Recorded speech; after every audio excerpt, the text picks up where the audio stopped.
Assalamualaikum warahmatullahi wabarakatuh. Halo semuanya. Perkenalkan, nama saya Anissa Noprianti. NPM A1M021019. Kelas 1 A IPA. Dan dosen pengampu Dr. Muhammad Kristiawan, MPD. Di sini saya akan menjelaskan tentang dasar-dasar pengetahuan.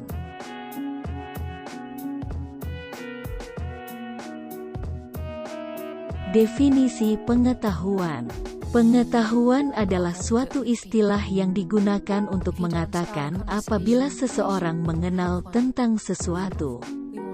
Dalam hal ini, pengetahuan terdiri dari 1. Unsur yang mengetahui. 2. Hal yang ingin diketahui. 3. Kesadaran mengenai hal yang ingin diketahui tersebut. Sumber pengetahuan. Sebagai alat untuk mengetahui terjadinya pengetahuan. Menurut John Hospers dalam Abbas Hamami M, mengemukakan ada 6 hal, yaitu sebagai berikut. A. Pengalaman indera, sense experience. Penginderaan merupakan alat yang paling penting dalam memperoleh pengetahuan, merupakan alat untuk menyerap segala sesuatu objek yang ada di luar diri manusia. B. Nalar, reason. Nalar adalah salah satu corak berpikir dengan menggabungkan dua pemikiran atau lebih dengan maksud untuk mendapatkan pengetahuan baru. C. Otoritas, authority. Otoritas adalah kekuasaan yang sah yang dimiliki oleh seseorang dan diakui oleh kelompoknya. D. Intuisi, intuition. Intuisi adalah kemampuan yang ada pada diri manusia yang berupa proses kejiwaan dengan tanpa suatu rangsangan atau stimulus mampu untuk membuat pernyataan yang berupa pengetahuan. E.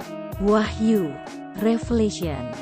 Wahyu adalah berita yang disampaikan oleh Tuhan kepada Nabi dan Rasul-Nya untuk kepentingan umatnya. F. Keyakinan, faith. Keyakinan adalah suatu kemampuan yang ada pada diri manusia yang diperoleh melalui kepercayaan. Jenis pengetahuan.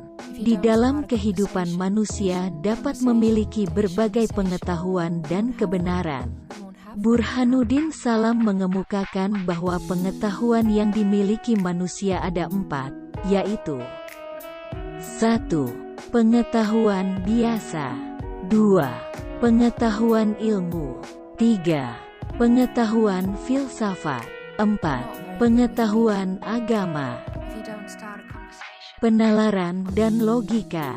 Penalaran merupakan suatu proses berpikir dalam menarik sesuatu kesimpulan yang berupa pengetahuan. Suatu penarikan kesimpulan baru dianggap valid bila proses penarikan kesimpulan tersebut dilakukan menurut cara tertentu, yang disebut logika. Yang diartikan sebagai pengkajian untuk berpikir secara sahih. Ada 2 jenis cara penarikan kesimpulan, yaitu logika induktif merupakan cara berpikir untuk menarik suatu kesimpulan yang bersifat umum dari berbagai kasus yang bersifat khusus. Dan logika deduktif merupakan cara berpikir untuk menarik suatu kesimpulan yang bersifat khusus dari pernyataan yang bersifat umum. Kriteria kebenaran. Kriteria kebenaran yang dimaksud berkaitan dengan teori kebenaran, yang terdiri dari 1. Teori koherensi. Teori koherensi menganggap suatu pernyataan benar apabila pernyataan itu bersifat koheren atau konsisten dengan pertanyaan-pertanyaan sebelumnya yang dianggap benar. Plato, 427–347 sebelum Masehi. Dan Aristoteles, 384–322 sebelum Masehi, adalah tokoh yang mengembangkan teori koherensi ini. 2. Teori korespondensi. Teori korespondensi menganggap suatu pernyataan benar apabila materi pengetahuan yang dikandung pernyataan itu berhubungan dengan objek yang dituju oleh pernyataan tersebut. Tokohnya adalah Bertrand Russell, tahun 1872 sampai tahun 1970. 3. Teori pragmatis.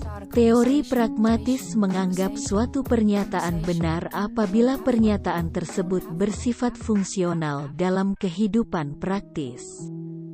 Teori ini dicetuskan oleh Charles S. Peirce, tahun 1839 sampai tahun 1914, dan kemudian dikembangkan oleh beberapa ahli filsafat berkebangsaan Amerika, William James, tahun 1842 sampai tahun 1910, dan John Dewey, tahun 1859 sampai tahun 1952.